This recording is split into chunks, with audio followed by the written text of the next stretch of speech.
todos. Muchísimas gracias por estar aquí con nosotros y bueno, bienvenidos a la tercera edición de los foros Radio Coruña que organiza esta casa, A Coruña 2030, y que cuenta con la colaboración de la Fundación Universidad de A Coruña, de Emalsa y de A Fundación, que es donde estamos ahora aquí. Sabéis que estos foros se encuadran dentro del objetivo de la Agenda 2030. En el fondo estamos buscando un mundo más sostenible y por eso hoy queremos centrar este debate, este viaje que vamos a tener en las próximas hora y media aproximadamente, en un aspecto igual poco conocido en Galicia especialmente, también en España, pero que está en auge, que está en efervescencia y que es algo tan importante como es la economía de impacto. Sobre todo hay muchas preguntas, ¿no?, en esto que parece tan abstracto. ¿Qué es un emprendedor social? ¿Qué es la doble rentabilidad? ¿Cómo la tecnología pues puede conectar las necesidades sociales con las económicas? Y cómo una necesidad social existente, que puede ser un ejemplo concreto, pues puede tener una solución que acaba siendo rentable económicamente. Bueno, son muchas dudas que seguro que a lo largo de los próximos minutos vamos a poder resolver, porque vamos a tener aquí gente que evidentemente es experta en esta materia. Vamos a pasar en este viaje por un proceso que pasa desde el origen, de cómo se encuentra el dinero, la financiación, los proyectos, cómo se seleccionan, hasta lo concreto, ¿no?, hasta cómo se materializa y cómo se le da ya una normalización a todo esto. Y cómo después, en todo este proceso, interviene la cultura, la educación, las artes. Esta conexión la vamos a conocer en los próximos minutos, ¿no? Os invito a que nos acompañéis, insisto, en este viaje, en los próximos minutos, que vamos a comenzar pues, con una ponencia, con una charla de una persona que es, yo creo que, un apasionado de lo que nos va a hablar. Nuestro primer ponente es Xavier Pont. Xavier, que viene desde Barcelona y que, os digo, es un convencido de la causa. Él es la cabeza visible, el director general de una fundación privada que se llama Ship2Be, que, bueno, grosso modo se puede decir que es una aceleradora de proyectos de impacto social. Ahora vais a conocer qué significa esto exactamente y en los próximos 20 minutos, Xavier, vente, pues nos va a contar su proyecto y cuáles son las aristas que tiene, que son muchas. Y después, pues os invito a que podáis participar con un debate que seguro que va a ser muy enriquecedor, con lo que penséis y con lo que Xavier os pueda comentar. Xavier, adelante.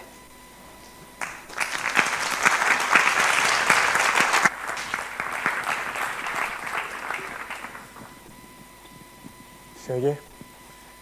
Bueno, muchísimas gracias a Radio Coruña, a Cadena SER, a Fundación Emalsa, a Banca Fundación y la Obra Social por la imprudencia de invitarme a esta charla. Llegué el viernes a Galicia, he tenido 4 días maravillosos de lluvia, ha sido un auténtico lujo tener esta lluvia galega, de verdad, y mi idea hoy es intentar inspiraros en el mundo de la empresa social. Es un mundo nuevo, en donde la verdad suele estar en el medio. Es un mundo en donde lo económico y lo social se fusionan y como decía Buda, la verdad se sitúa en el medio, no en los extremos, que es lo que muchas veces nos gusta pensar, ¿no? Es un mundo en donde intentamos alinear y congeniar lo mejor de lo social con lo mejor de lo económico empresarial. Yo ahora mismo trabajo en 4 proyectos. Hace 25 años mi papá, yo iba para empresa familiar, soy de empresa familiar, la empresa familiar es el Grupo Borges, que muchos conoceréis, que se dedica a los frutos secos y el aceite, y yo me había formado para ser empresario familiar y tenía unos amigos en la adolescencia que les gustaba la historia, la psicología, la filosofía, me rechazaban un poco porque era el niño rico del pueblo y yo intentaba que fueran amigos míos, y ellos eran muy de izquierdas, yo tenía pues en mi casa que era un entorno muy familiar y muy burgués y ahí me costaba mucho lidiar con este mundo. Yo iba para la empresa familiar y en un momento dado, hace 25 años, mi papá me dice, nos hemos puesto de acuerdo con mis tíos y vamos a pasar de ser empresa de gestión familiar a empresa de gobierno familiar. Y yo me encontré en la calle diciendo, bueno, ¿y ahora qué voy a hacer? ¿Hacia dónde me dirijo? Y ahí empecé mi camino en el mundo del emprendimiento social, la empresa social y la inversión de impacto, que es lo que hoy intentaré contaros y que va de esta fusión entre estos dos mundos, ¿no? ¿Cuántos habéis oído hablar del emprendimiento social? Si podéis levantar la mano, a mitad de la sala. ¿Cuántos habéis oído hablar de la inversión de impacto? Muchos menos. ¿Cuántos habéis oído hablar de los bonos de impacto social? ¿Alguno? ¿3? ¿4? ¿Cuántos habéis oído hablar de los bonos mixtos híbridos? Ninguno, menos mal, porque no existen. Pero es un mundo evidentemente emergente, que muchísima gente se está familiarizando con este mundo, pero que aún tiene un desarrollo, yo os diría, adolescente. En España es un desarrollo de niño pequeño, en Galicia probablemente es un bebé, que está naciendo y que vamos a esperar que en los próximos años pueda crecer. Realmente hoy os voy a lanzar más preguntas y os quiero hacer reflexionar que daros respuestas. Y no os quiero dar una clase magistral, sino lo que me gustaría mucho es haceros pensar. Y haceros pensar en la línea de cuestiones como esta, ¿no? ¿Pueden las empresas y los inversores ser sociales? ¿Nos lo creemos? ¿O es una forma encubierta de sustituir el rol del Estado y la filantropía?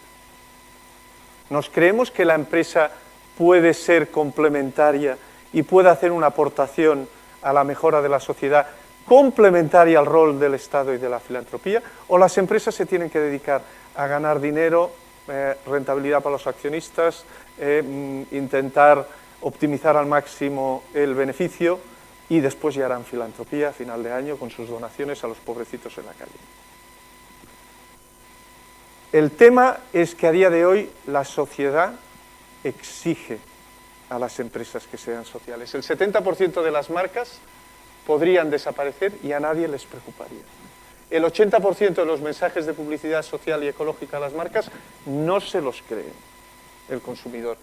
28% de los consumidores han castigado a las empresas por su mal comportamiento en lugar de recompensarlas. El 87% de las nuevas generaciones, de los millennials, dice que basa sus decisiones de compra en si una compañía hace esfuerzos sociales o no.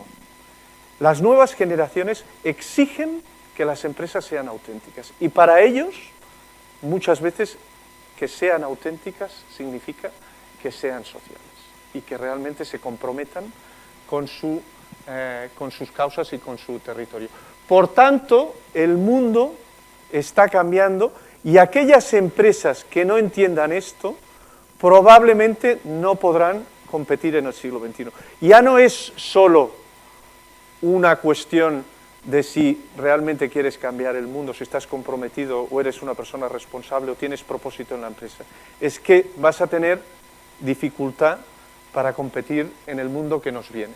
Por eso vemos cosas como esta.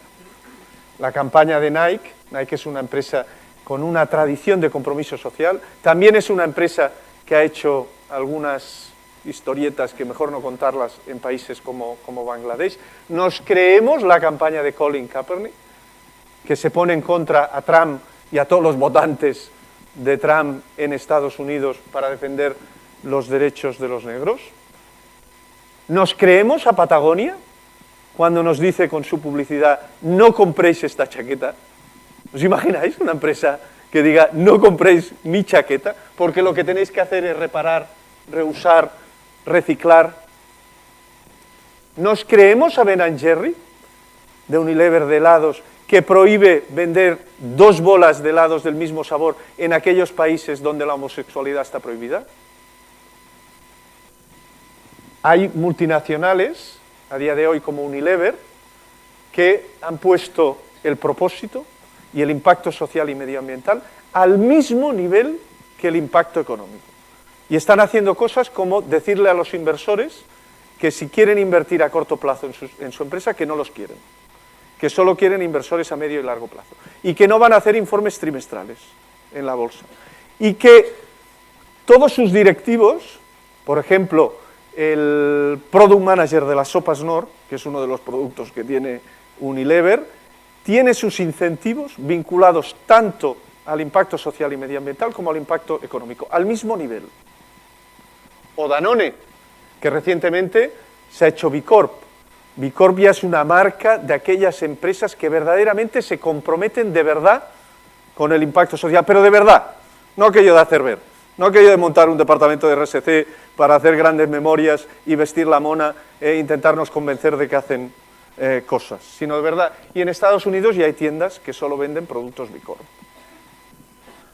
Bienvenidos al mundo ideal que todos querríamos vivir, ¿no? Hay el presidente del Fondo Europeo de Inversiones, está diciendo cosas como esta.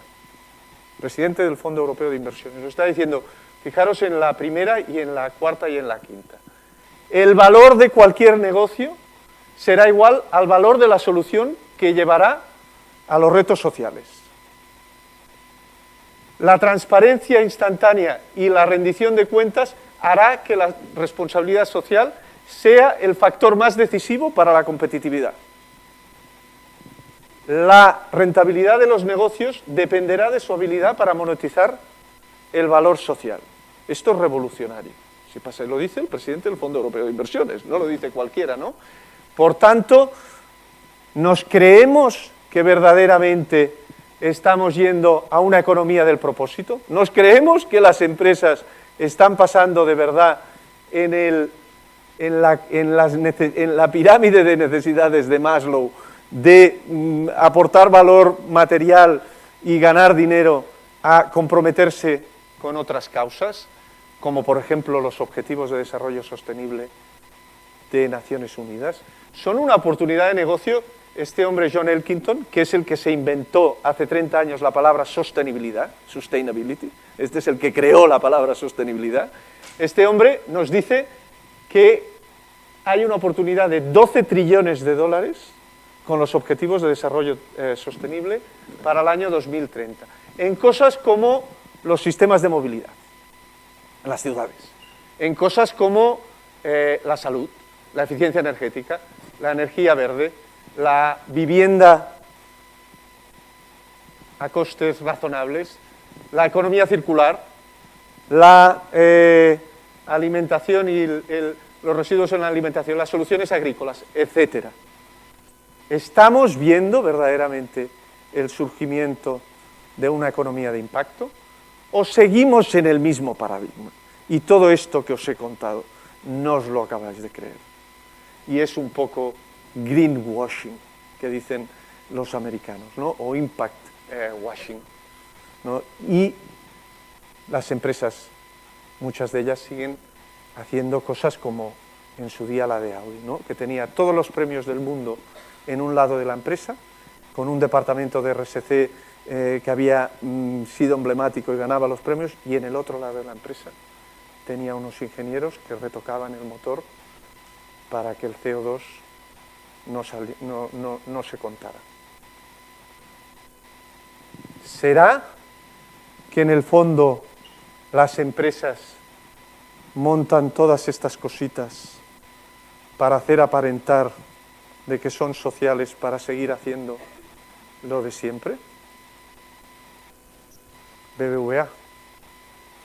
Recientemente hemos vivido un caso de un comisario, que se llama comisario Villarejo, seguro que hay por aquí en algún lado algunos audios o algunos micros del comisario relacionado con el presidente del BBVA. Y el BBVA hace 2 semanas nos afirma que ponen la ética y el impacto social como prioridad número 1 del banco. ¿No os lo creemos? Habían puesto el tema digital, ahora han puesto la ética y el impacto social. ¿No os lo creemos? Yo sí que me lo creo en parte. Porque lo que suele pasar en estas organizaciones es que no todo es blanco o negro. En estas organizaciones hay fuerzas que compiten dentro de muchos de estos grupos. Y hay gente muy maja dentro de estas organizaciones intentando hacer el cambio.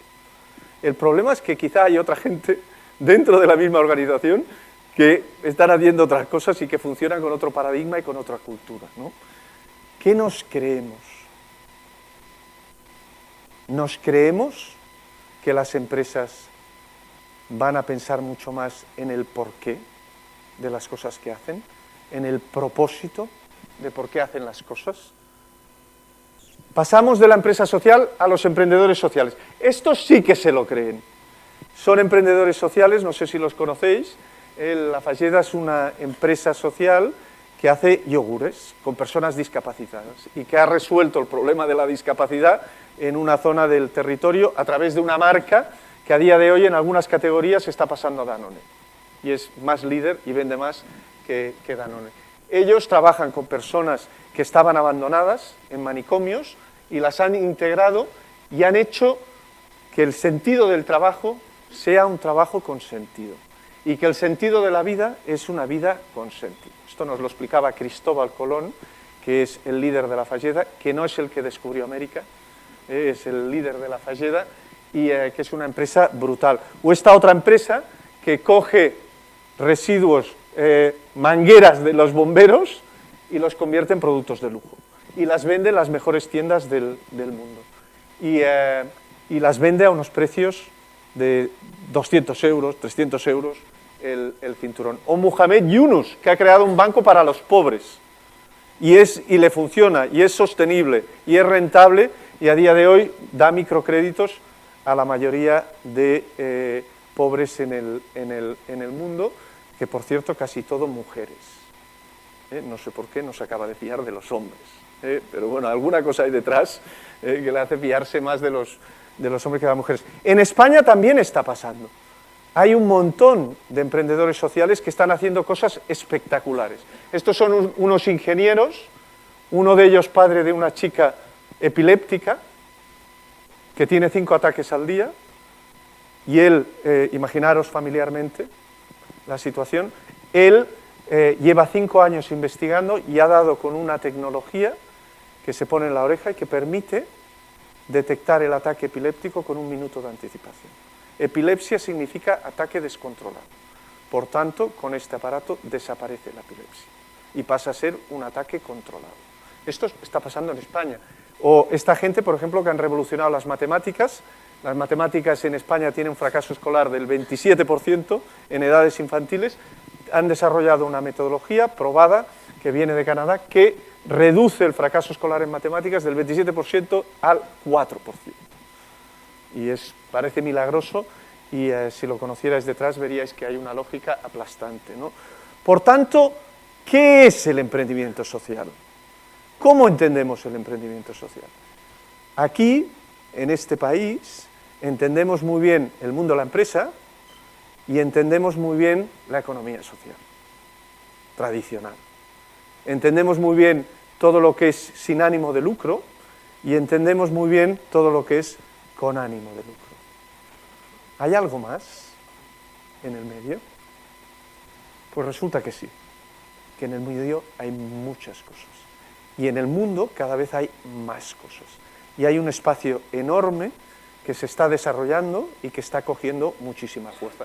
De lo más filantrópico a lo más de mercado. Y hay grados y no hay etiquetas. A todos nos gusta decir, el emprendimiento social tiene que ser sin ánimo de lucro, el emprendimiento social tiene que ser una cooperativa, el emprendimiento social tiene que ser, todos los beneficios se tienen que revertir en la misión social de la empresa. Hay muchas modalidades de emprendimiento social y se puede emprender socialmente también y con ánimo de lucro y generar lo que se llama la doble rentabilidad, poder tener proyectos que sean capaces de generar rentabilidad financiera y generar impacto social. Y que además, cuanta más rentabilidad financiera y económica, más impacto social tiene. Es decir, no va una cosa contra la otra. Parece antiintuitivo, pero es así, ¿no? Y son proyectos en donde hay un porqué, en casi todos los emprendedores sociales, hay un propósito, hay una intencionalidad de hacer un cambio que al menos está al mismo nivel que el lucro, si es que hay lucro. En el tal. Hay un qué, quieres hacer algo que realmente genera un cambio social y tienes una teoría del cambio que quieres hacer en la sociedad. al mismo tiempo quieres ser sostenible y rentable, y lo quieres hacer de una manera social.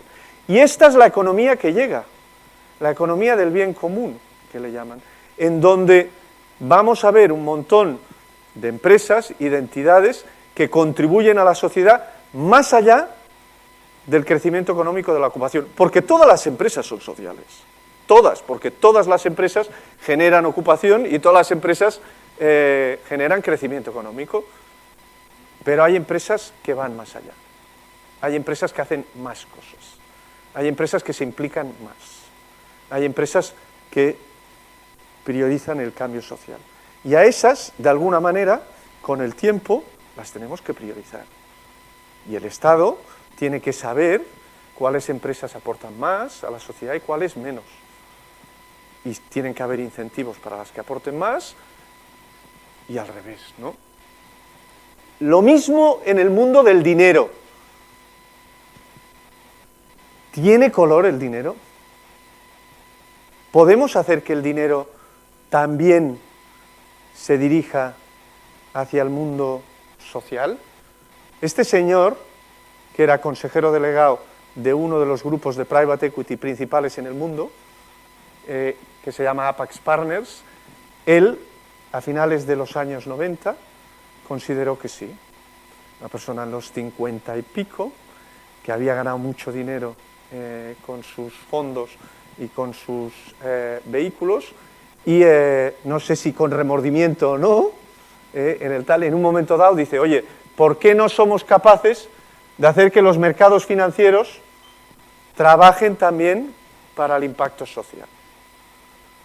De manera creíble y con proyectos que sean rentables.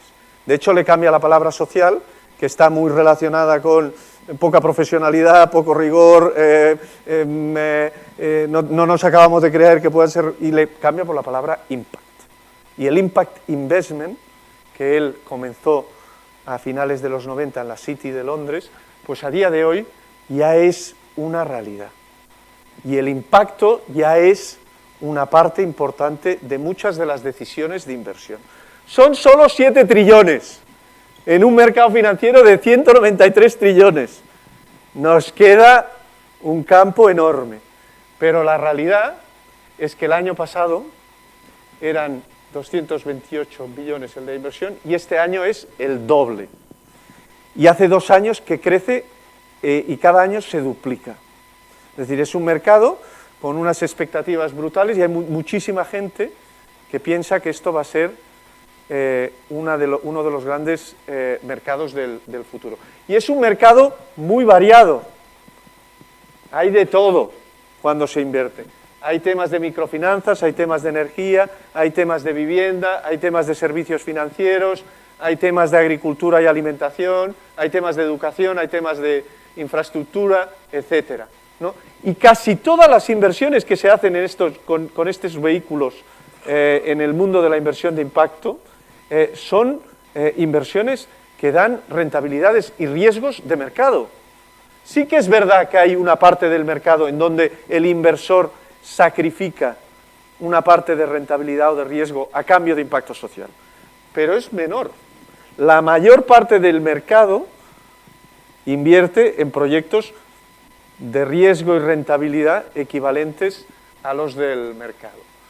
¿Puede llegar a ser la inversión de impacto un mercado de multitrillions? ¿Podemos conseguir que en el 2035, como dice Ronald Cohen, todas las inversiones tengan en cuenta el impacto? Pues aquí también hay matices. Hay inversiones en donde son claramente de impacto, toda la inversión, y hay inversiones que al menos tienen en cuenta el impacto a la hora de hacerse, ¿no? Hay señores que no les va a hacer mucha gracia esto, que esta música no les va a sonar muy bien, y no les gusta porque están en otra filosofía. Acabo con tecnología.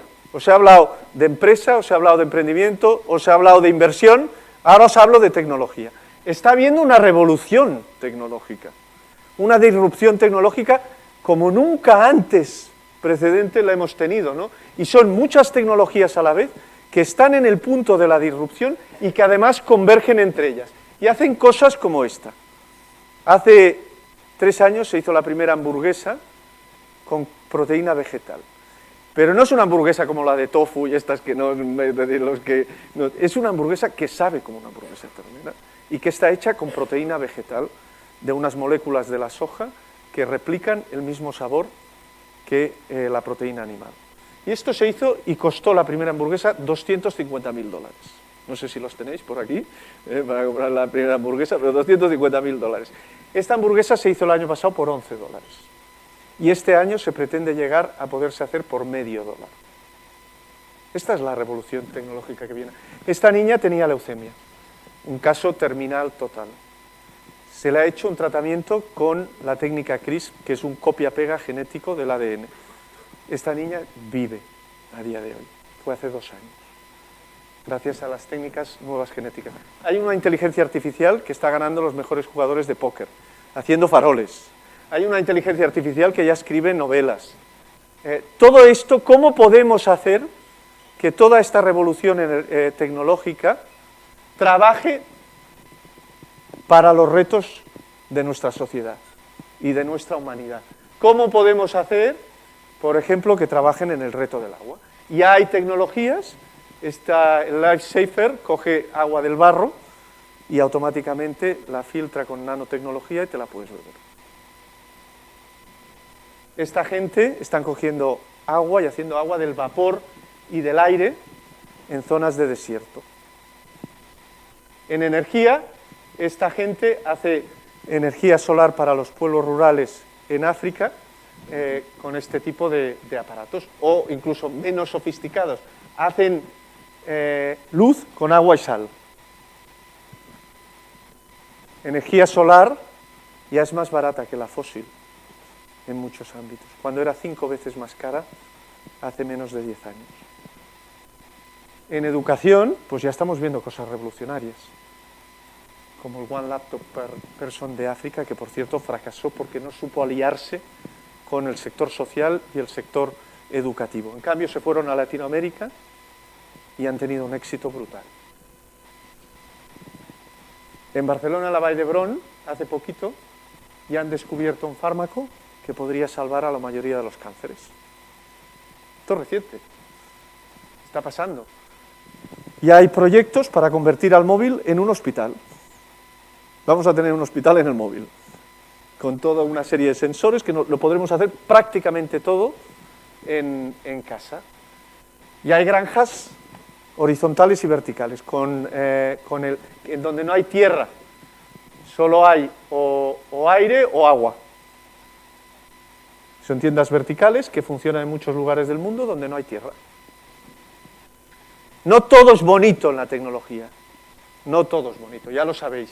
Hay un tema y un debate profundo no sé si veis a la única persona en la fotografía, hay una persona que está ahí, si sois capaces de verla, pues bueno, pues hay un tema potente del mercado de trabajo de futuro con la tecnología y del estado del bienestar, y cómo vamos a ser capaces si hay un desempleo masivo fruto de la automatización, la falta de privacidad que no hace falta deciros, el tema de la superinteligencia, y hay muchas voces que nos dicen que en el 2040 habrá la singularidad, que le dicen que es aquel momento en que la inteligencia artificial ya no nos necesita, ya puede hacerse, ya puede seguir sin nosotros. ¿Qué va a pasar cuando esto pase, no?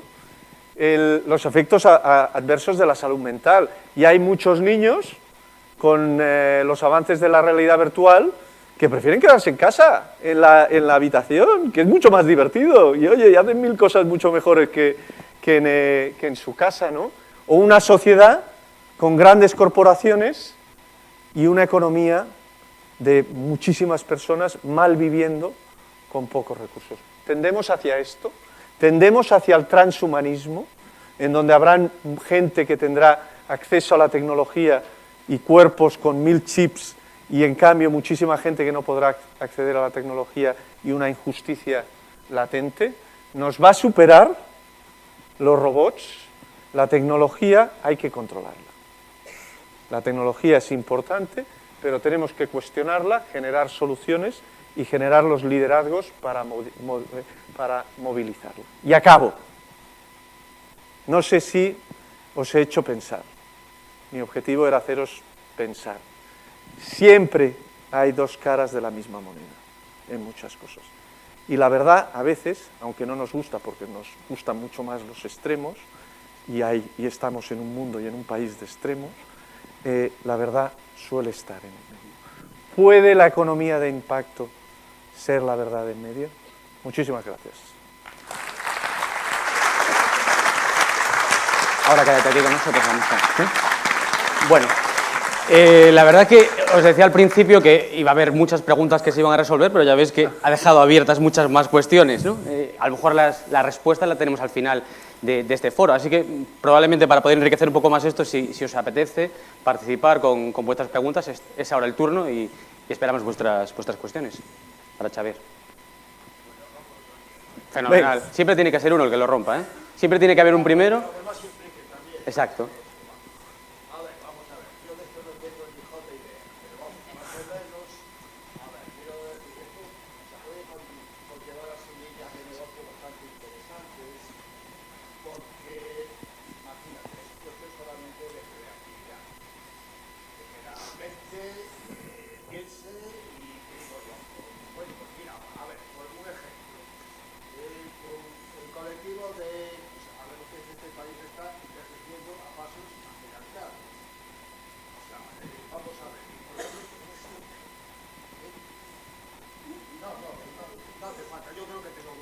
De todos modos, creo que hay un micrófono en cada uno de los asientos.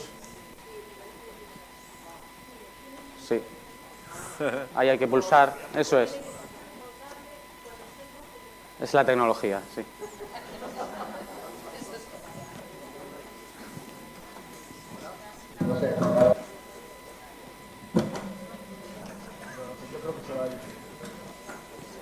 ¿Ahora?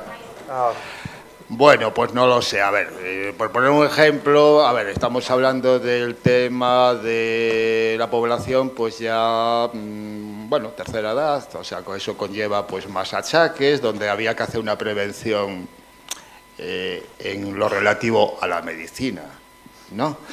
Eso conllevaría, pues eso, un cuidado más de alimentación, conllevaría, pues eso, que también se crearan unos puestos de trabajo para cuidar a esas personas. Y así, pues podríamos sumar y más y más y más. O sea, creo que eso que es más aplicable a muchos segmentos, ¿no?, de la sociedad. Total, es así. Y esas son las oportunidades que hay y las oportunidades que se abren. Y de hecho aquí en Galicia ya tenéis un montón de emprendedores que a veces están bajo el radar, que utilizaba Xante aquí la expresión esta de bajo el radar de aquí, que yo no sé dónde está el radar, que he estado 2 días en Galicia y me dicen, oye, que aquí en Galicia todo pasa bajo el radar. Claro. Pues hay muchos emprendedores y empresas bajo el radar aquí en Galicia que están viendo estas oportunidades de negocio y de impacto social y están yendo a por ellas. No sé si reciben todo el apoyo que necesitarían. Bueno, y esa es una cuestión que cada territorio la tiene que saber trabajar, y si este mundo verdaderamente os lo creéis como territorio, lo tenéis que empezar a incentivar, a promover, a desarrollar, y esa es una agenda que tarde o temprano os va a llegar si os lo creéis, este mundo. Y esos emprendedores que están intentando afrontar esas oportunidades que tú bien apuntas, pues esos emprendedores tienen que tener la posibilidad y las facilidades y el ecosistema para poder desarrollarlas. Quiero decir que la empresa privada se va a tener que implicar, sí y sí, o sea, porque no le queda otra salida. Es una reflexión, la verdad, que otra más que dejamos aquí abierta. Si os parece, una última más y luego probablemente tengamos algún tiempo para algún comentario añadido a este foro, si a alguien le apetece, o si no, seguimos adelante. Sí, adelante.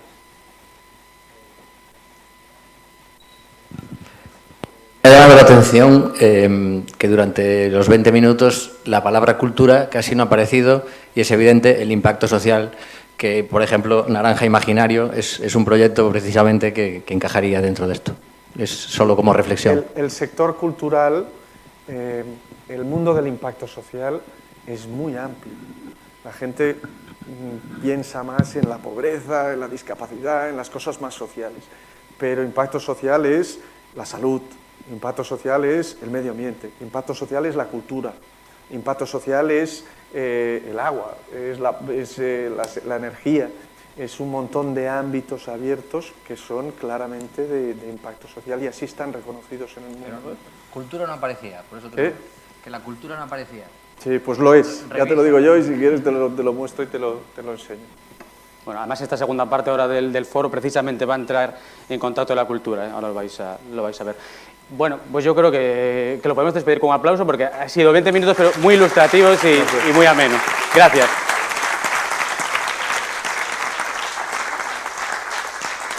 Y ahora pues vamos a cambiar un poco de formato. Esto es un formato, nosotros que somos la gente de la radio, más radiofónico, que es, bueno, nos vamos a sentar aquí en el sofá, así que Araceli Torres viene por aquí, Ramiro Neira y Azucena García, que ahora os los presento con un poquito más de calma y vais a conocer sus proyectos, donde queráis, estáis en casa.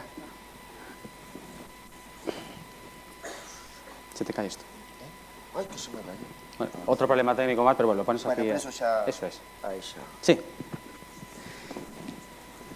Bueno, pues esta es una mesa redonda donde vamos a charlar un ratito, insisto, como si fuera una tertulia radiofónica, que nosotros en Radio Coruña hacemos radio, pues lo vamos a aplicar aquí a este escenario maravilloso. Araceli Torres es vicerrectora de la Universidad de A Coruña, en Ferrol, en el campus de Ferrol, y nos viene a hablar pues, de un proyecto que se llama Espacio Compartido. Vamos así, uno a uno, a hablar de, como diría el otro, de su libro, y después vamos a intentar que todo converja y que saquemos más conclusiones, que ya llevamos a Araceli unas cuantas. Bueno, pues buenas tardes a todos y gracias por habernos invitado a participar en este foro. Pues sí, yo soy vicerrectora, como bien dices, del campus de Ferrol, pero también me ocupo del área de responsabilidad social en la Universidad de A Coruña. Y es dentro de esa área un poco en donde voy a enfocar, vamos a centrarlo, lo que vamos a hablar hoy aquí, ¿no? Es verdad que ya desde finales del siglo pasado, en las universidades, además de las misiones clásicas de la universidad, la docencia, la investigación, la transferencia de conocimientos, se entendió que había que impulsar la responsabilidad social, ¿no? Entonces, esto impregnó a las personas y también la legislación ayudó a que esto sea así. España firmó muchos tratados nacionales, la ley de ordenación internacionales, la ley de ordenación universitaria también incide en cuestiones relacionadas con la educación, la accesibilidad de las personas a la educación y todo eso hace que nosotros nos transformemos, ¿no? En la Universidad de A Coruña y como en muchas universidades españolas ahora es obligatorio el tener un servicio que se ocupa de lo que denominamos nosotros la atención a la diversidad, ¿no? Es decir, facilitar a todas las personas que puedan acceder a la universidad, estudiantes, trabajadores, en condiciones de igualdad. Pero es un hecho que a pesar de que, bueno, pues trabajamos para que esto sea así, que el porcentaje de personas con discapacidad que acceden a los estudios universitarios es notablemente inferior al porcentaje en otros colectivos, ¿no? Y además el índice de abandonos pues, también es importante. O sea que hay un campo muy amplio todavía que explorar. Eso hace que nosotros trabajemos. ¿Se oye bajo? Sí, no sé si podemos solucionar el audio o si luego utilizamos un micrófono de otro tipo. Bueno, eso, así mejor si saco esto, no influye, ¿no? Porque influirá esto. A lo mejor. Bueno, eso hace que nosotros desarrollemos un gran trabajo dentro de este servicio. Aún así, nos parecía que hay un colectivo de personas que no tienen acceso a la educación superior.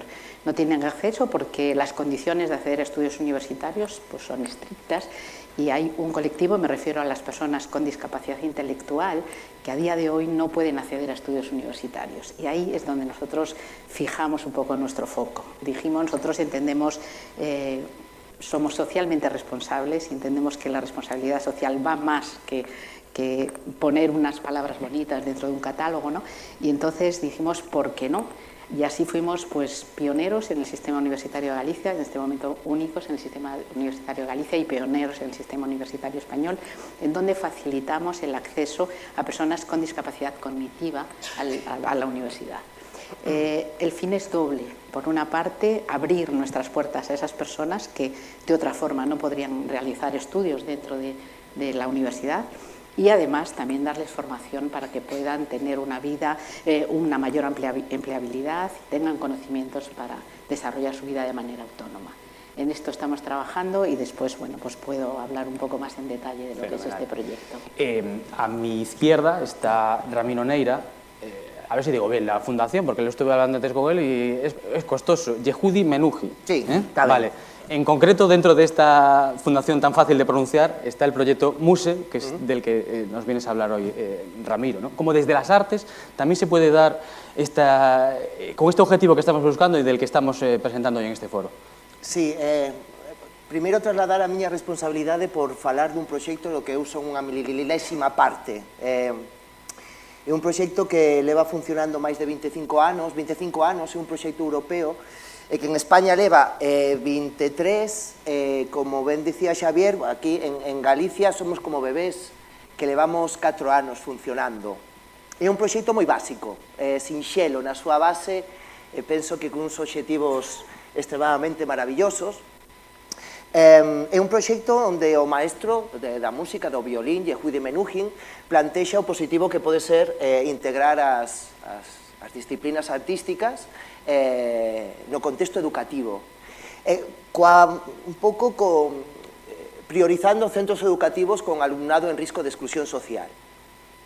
Así fai 25 anos, pois empeza a desenvolverse en diferentes países europeos. Eu teño cifras porque, claro, descoñezo.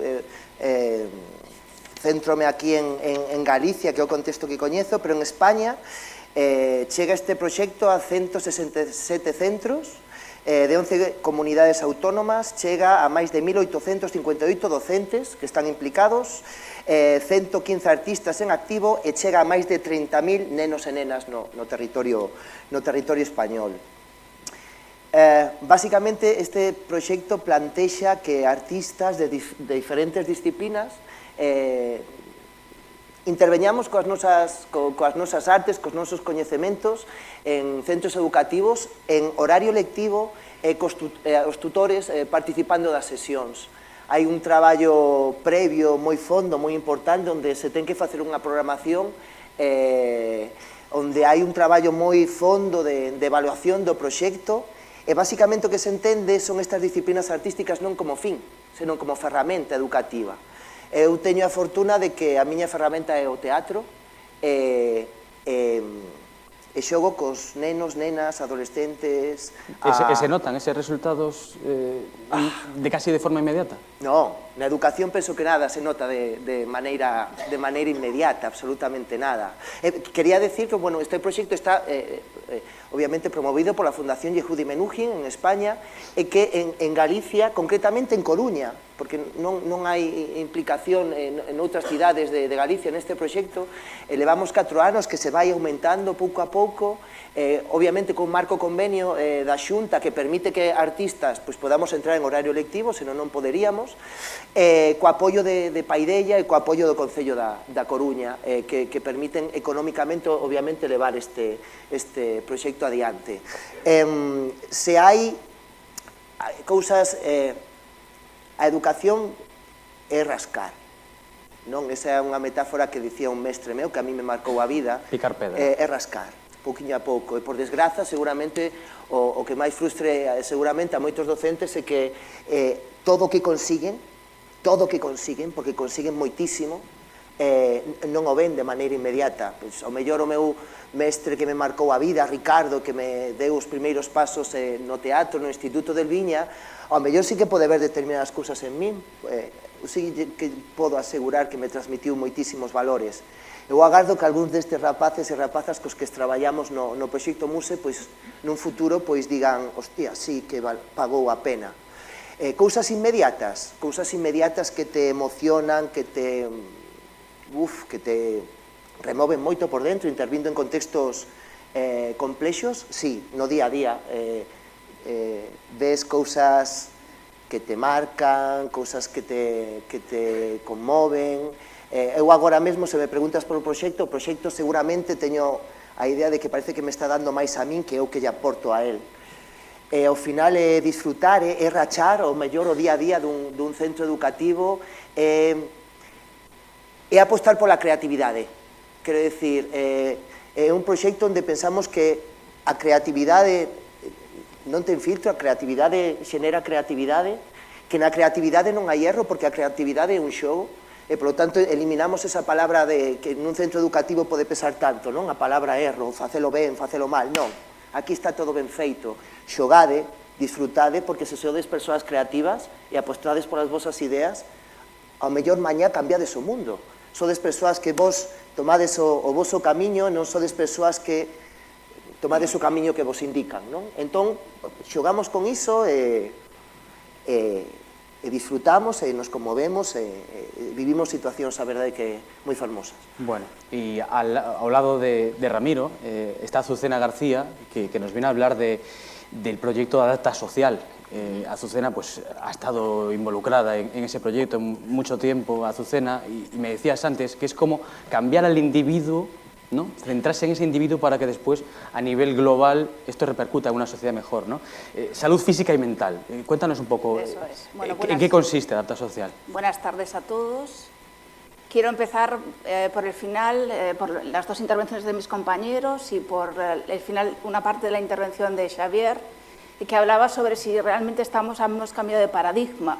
Mi pregunta, yo creo que la pregunta, el final sería ese, ¿hemos realmente cambiado de paradigma?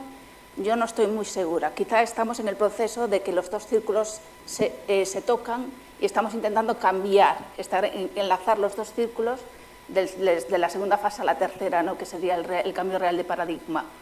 Creo que en mi caso yo voy a hablar de un proyecto en primera persona en la que yo hice el cambio de paradigma a título personal, ¿no?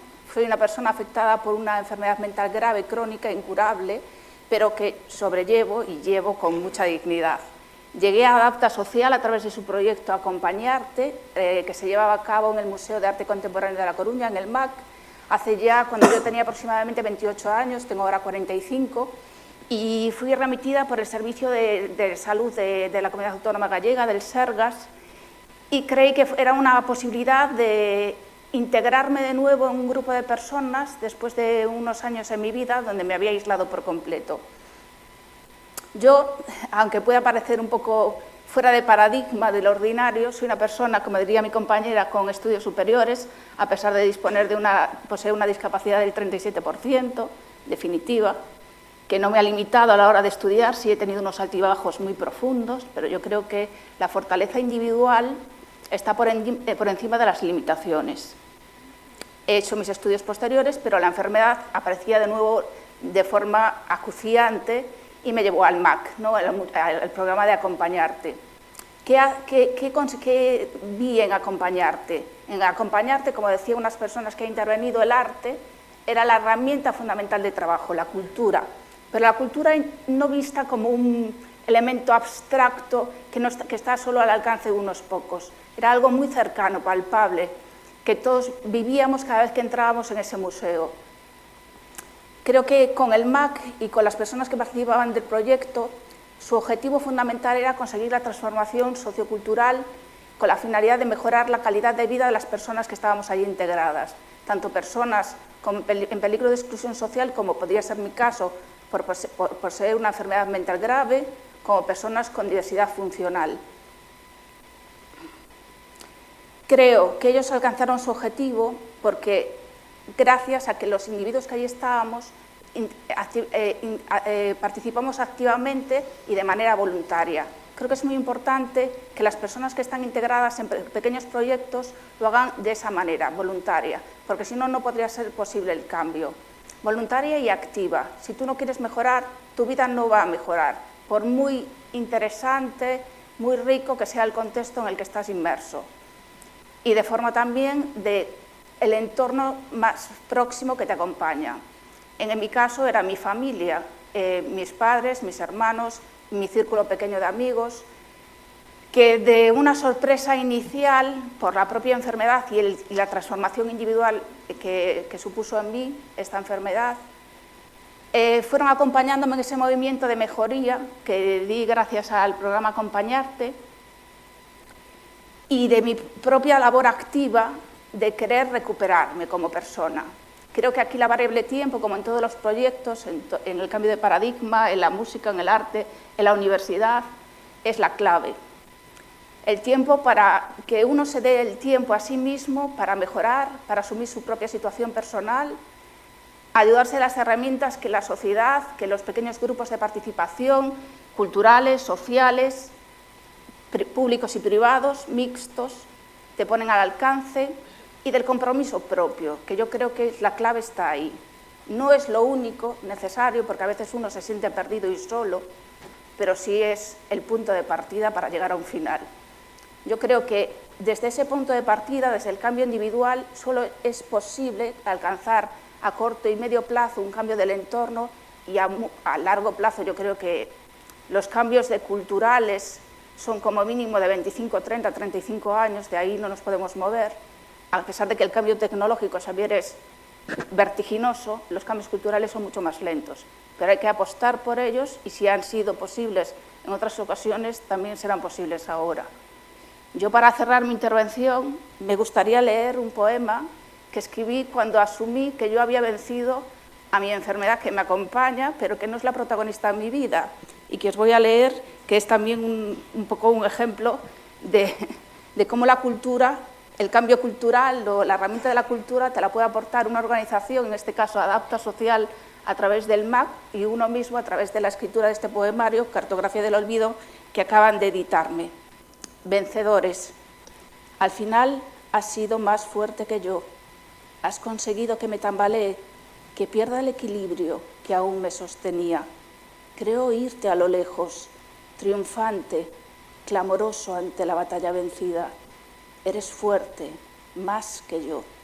Caminas sonriente, sin piedad de los dolientes que no guardamos rencor. Has sido más fuerte que yo. Has puesto el vacío ante mis ojos y he visto tu sonrisa, clamorosa ante tu éxito. Sonrío yo a un tiempo por no temerte. Tu sonrisa es ahora un fiel reflejo de la mía, valiente por sobreponerme a tu fuerza al tiempo que alzo mi voz como vencedor. Gracias. Bueno, aplausos.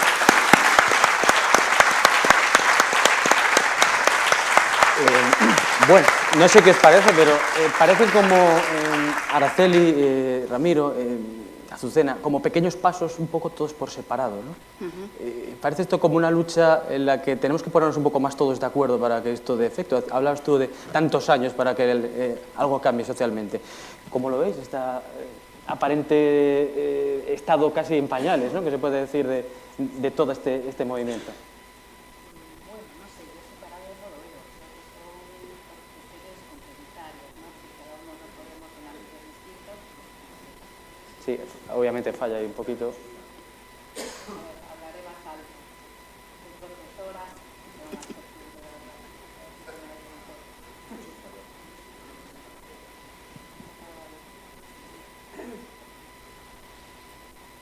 sí.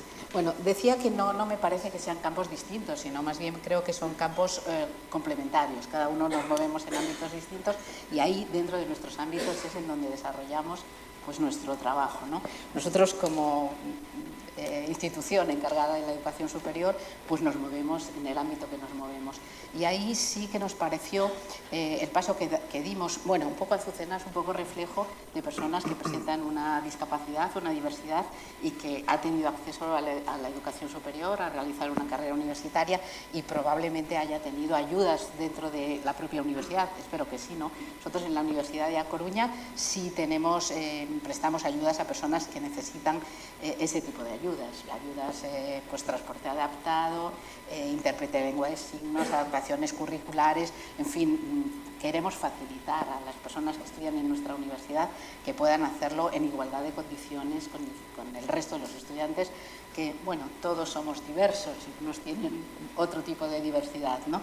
En cuanto al proyecto Espacio Compartido, sí es un paso mucho más adelante, ¿no? Es decir, es un poco romper con lo que son los estudios clásicos en la universidad y decir, ¿por qué no? Porque estas personas que no siguen la educación reglada, ¿por qué no van a estar en la universidad? Si la universidad es un espacio abierto. Entonces hemos abierto nuestras aulas para que estas personas puedan desarrollar su trabajo, sus estudios, pues con otras personas que son diversos como son ellos. Y así están estudiando, pues en este caso están en la Facultad de Economía y de Empresa, puesto que, como decía, uno de los fines de este programa es facilitar su empleabilidad y nos parecía que era un marco muy adecuado para que ellos estuviesen allí. Ellos tienen su carnet universitario, se mueven por todas las aulas, la cafetería, en fin, cosas que parecen mínimas o pequeñas, pero sin embargo es un salto muy grande.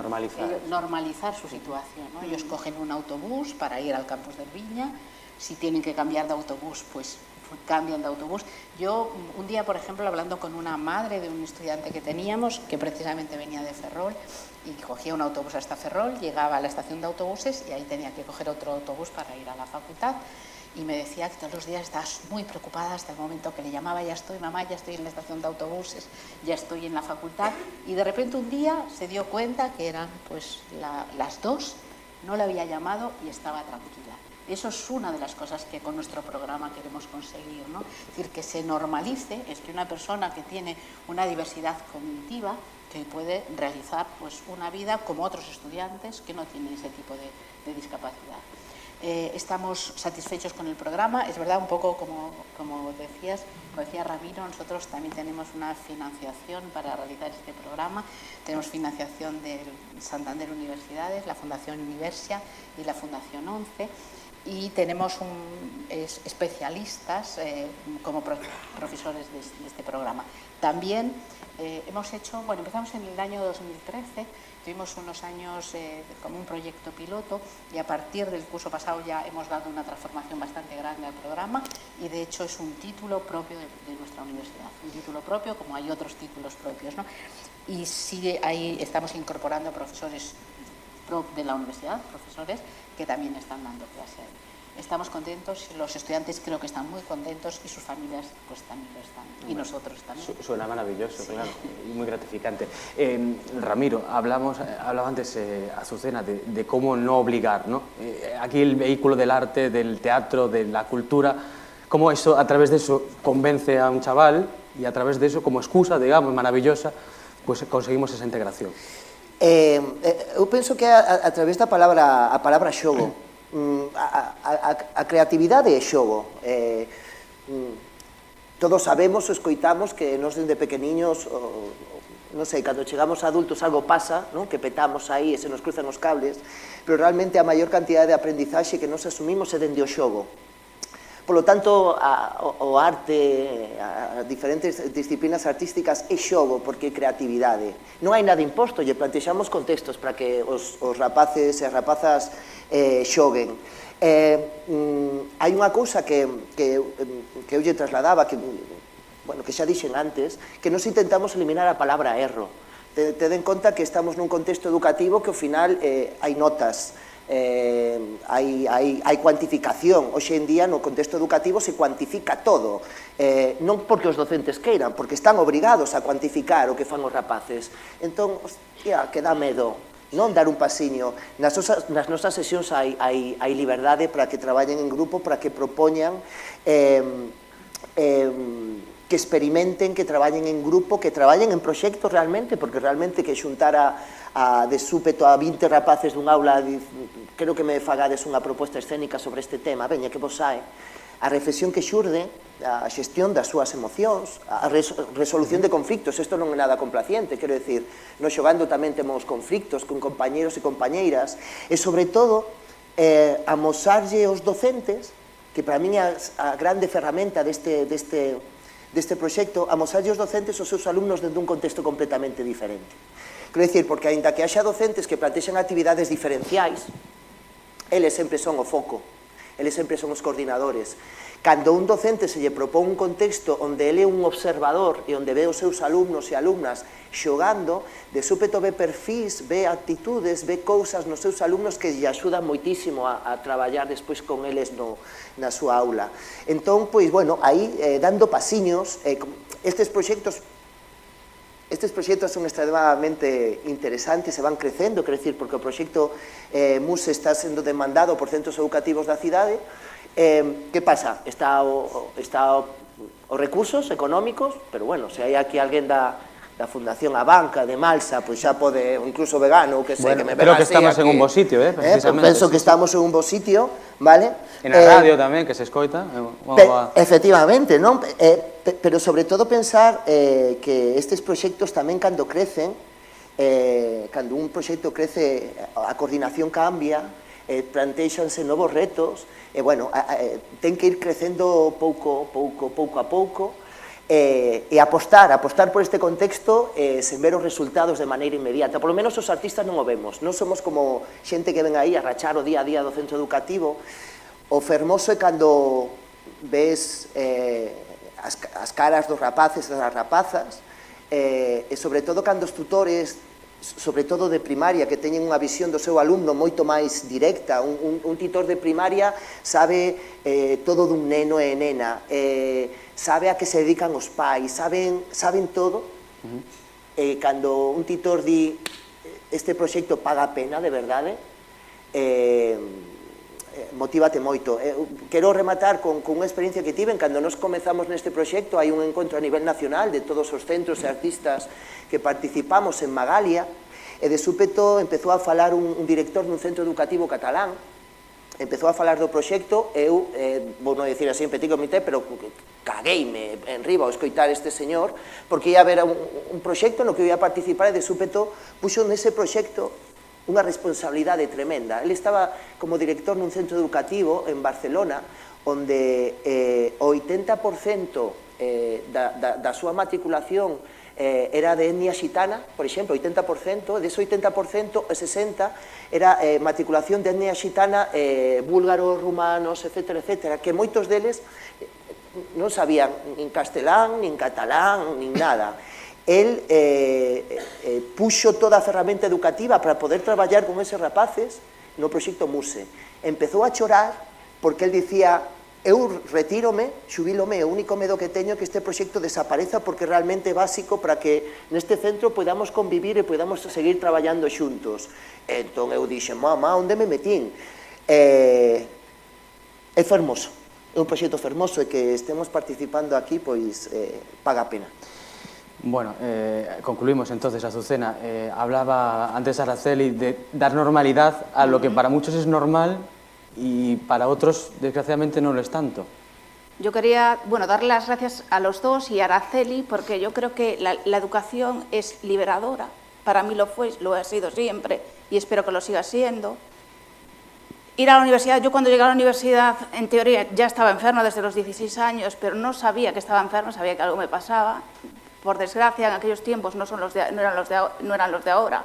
No había una cobertura, solo tu psiquiatra de desplazados de la universidad podía decirte: pues oye, ten cuidado con esto, ten cuidado con lo otro, y llevas tu vida lo mejor que podías, con tus subidas y bajadas, y tratando de ser una alumna normal dentro de tu disfuncionalidad de aquel entonces, ¿no?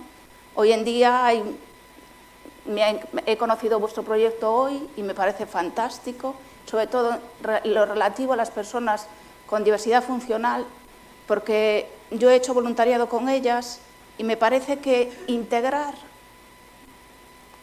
es algo que la sociedad debe exigirse a sí misma.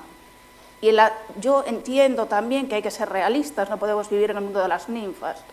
En la capacidad intelectual de una persona a lo mejor es un poco menor, pero la riqueza que pueden aportar al propio sistema educativo, al colectivo universitario, es muy alta. Y ellos se pueden beneficiar al mismo tiempo de todo lo que la universidad les puede dar. Hay que normalizar, integrar a través de la normalización. Y lo que hoy percibimos como diferente, pronto no lo será tanto. Bueno, pues es un colofón extraordinario a esta charla que hemos tenido, que podríamos estar aquí mucho tiempo más, porque ya veis que hay muchos temas y que se quedan algunos en el tintero, pero manda el tiempo. Y muchísimas gracias por estar con nosotros hoy en esta charla, y os invito a que sigáis al resto lo mismo, porque vamos a continuar en este foro de Radio Coruña. Muchas gracias a los tres. Gracias.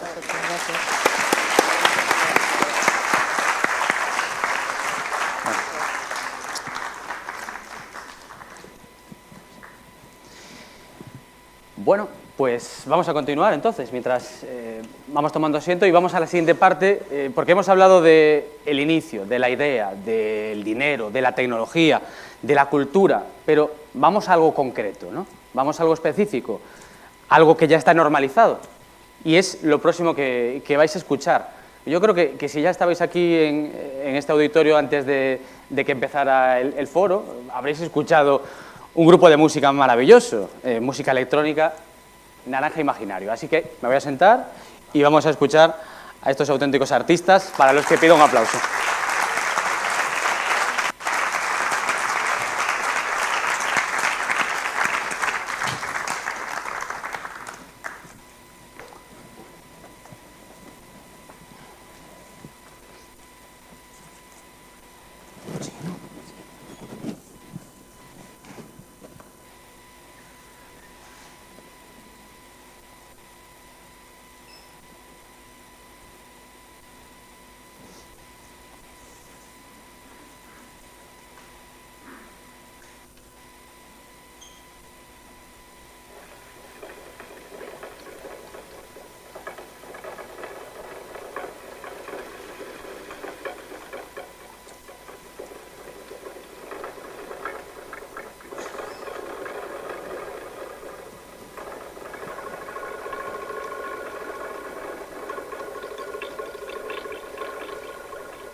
Bueno, hacemos un pequeño descanso de la actuación musical porque vamos a seguir, pero vamos a introducir un poco de charla en medio, mientras toman un poco de oxígeno estos artistas, y vamos a hablar con Roberto Casteleiro, que digamos que es un poco pues el manager. Voy a hablar yo, pero deberíais hablar todas. Pues sí. Hola, hola, sí. Bueno, yo la conclusión que saco de un primer vistazo a este grupo de música electrónica es que, bueno, casualmente está formado por personas con discapacidad intelectual, pero no los define eso, sino su música, ¿no? Efectivamente, es decir, evidentemente cuando nos subimos a un escenario ya hay una performatividad, es decir, evidentemente somos diversas y diversos, pero ¿sabes? No tenemos la etiqueta en la cabeza, nuestra etiqueta es Naranja Imaginario y lo que queremos hacer es música, ¿no? Porque si nos remitimos a cómo empezamos, realmente empezamos haciendo música en clase, como una especie de estímulo nuevo, ¿no? de jugar con la memoria, de ver cómo hacíamos aquí nuestras coreografías de dedos. Lo que hablábamos antes un poco de jugar, ¿no? Que lo decías sí, tú. ¿No? Empezó como un juego, pero después se convirtió, por lo menos para nosotros, en un proceso, ¿no? Porque todos son procesos, es verdad, pero en vez de un proceso educativo empezamos a vivir un proceso artístico.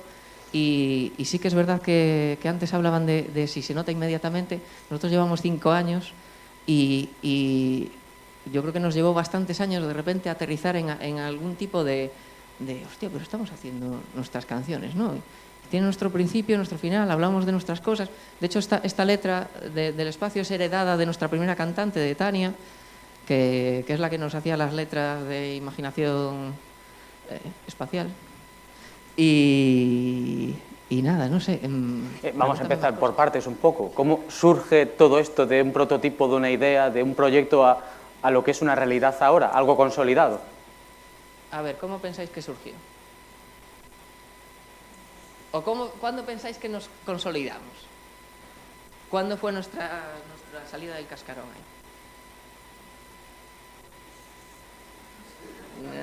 Puede ser quizás cuando estuvimos en un festival que se llamaba... No, será el Noroeste. Pues efectivamente, en el año 2017. Bienvenida. A raíz de... El año 2017 sí que fue crucial, ¿no? Porque el salto a la fama, eso ya. Siempre se habla de fama o de ser famoso, pero realmente lo que hay es curro, ¿sabes? En plan, y de hecho yo no miro si salimos en el periódico hasta un mes después porque no tampoco quiero verlo, ¿sabes? En plan, prefiero que se construya poco a poco. De hecho, por la mañana nos preguntaban también si tenemos muchas fechas ahí en el verano, y es como nosotros vamos aceptando lo que nos va viniendo. ¿Por qué? Porque así podemos procesarlo. Es decir, yo creo que llevamos... nuestra meta realmente es sobrevivir como banda. Es decir, en el 2017 sí que hicimos ese salto. O sea, ser una banda profesional y que sí, pueda... de repente estuvimos ahí en el festival de una manera diferente, estuvimos en el Noroeste, crecimos. En la Luis Soriano también fue... En el Viveiro fue el año pasado. Hombre, no te olvides de Viveiro. Despertar ahí los recuerdos. En el Macú fue el año pasado también. En la nave fue el 2017. Bueno, aquí al final tuvimos un montón de bolos. Claro, y ese bolo a bolo, concierto a concierto, lo que fuimos, yo creo que precisamente...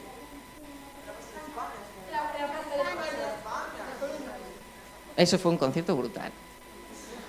Bueno, pues la cuestión era que de repente vimos que era el vehículo cultural, ¿no? La cuestión de ya no estamos intentando de alguna forma hacer una ocupación, ¿no? para de alguna forma integrarnos laboralmente, sino que de repente cogimos un coche llamado Cultura, empezamos a hacer nuestras canciones y empezamos a pensar que teníamos que cobrar por ello.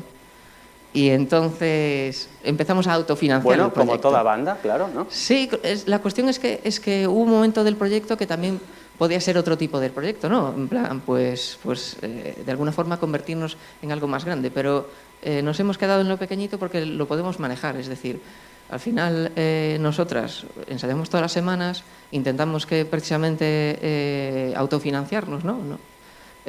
Nuestro disco, que lo hemos grabado el año pasado, lo hemos pagado nosotras mismas. con lo que íbamos ganando de los conciertos. Siempre que se nos escacharra algún aparato, pues ya lo compramos también con nuestros ahorros ahí de Naranja Imaginario. Y yo creo que al final parte de la magia de todo esto es que no solo estamos creando nuestra propia identidad, ¿no? En el sentido de que Naranja Imaginario no solo es el lugar físico donde vamos a ensayar, sino que es un lugar en el que podemos proyectar mogollón de ideas, mogollón de emociones y de estilos y de estilos técnicas. Hay un rato también, sí. Bueno, las canciones nos llevan meses hacerlas. ¿Por qué? Porque al final hay música, hay arte plástica, hay experimentos. Es muy original, ¿no? Todo está inventado, ¿eh? Es decir, original, no lo sé. Está claro que igual original para el ámbito, sí. Es decir, al final estamos utilizando cosas que se ven en el sonar en un centro ocupacional. Sí, o sea, eso ahí te puedo comprar la innovación. Sí, sí. Es decir, al final son ideas que intentan, de alguna forma, solucionar algún tipo de problema, esquivándolo por otro lado, ¿no? Y nosotros nos hemos puesto unos sintetizadores y hemos visto que podíamos salir de nuestro centro. De una forma mucho más libre, además, que es en plan, salimos a tocar con nuestra furgo, ¿sabes? Venga, vámonos. Bueno, estupendo. Y las sonrisas de todo el grupo demuestran que algo bien habéis hecho. Yo creo que es mejor que sigamos escuchándolos porque tienen más espectáculo que dar y ya recapitulamos este foro, ¿si os parece?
radio y los gatos de las naranjas.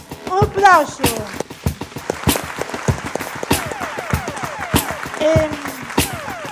Y hago mi compañero el tambor y los platos.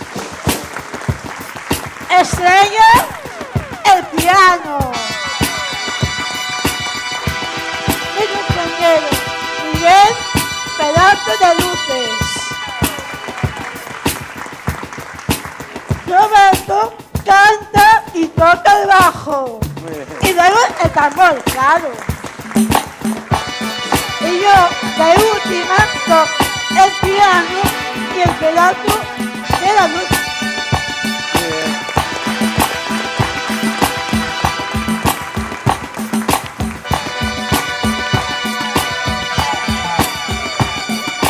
Bate que bate, bate chocolate. ¡Mayonesa!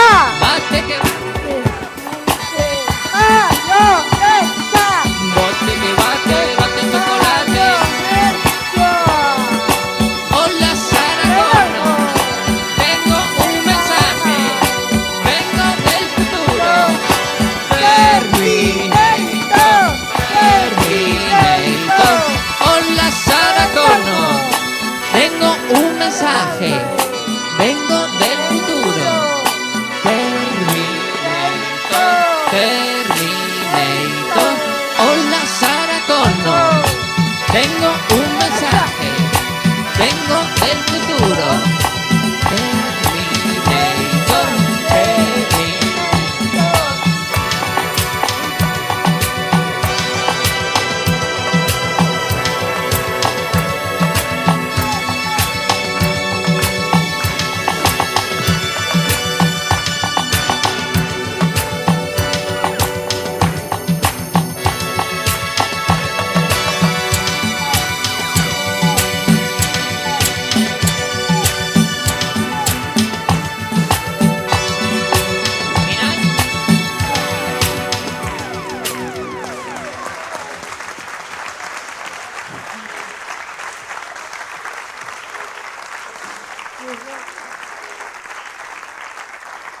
Bueno, decía vuestra letra que ojalá la música vuestra se escuche en toda la ciudad. Además, ahora que hay aquí políticos y tienen mano para esto, pues ojalá se escuche en toda la ciudad y en donde sea. Aprovechad que ahora es el momento, además estamos en campaña.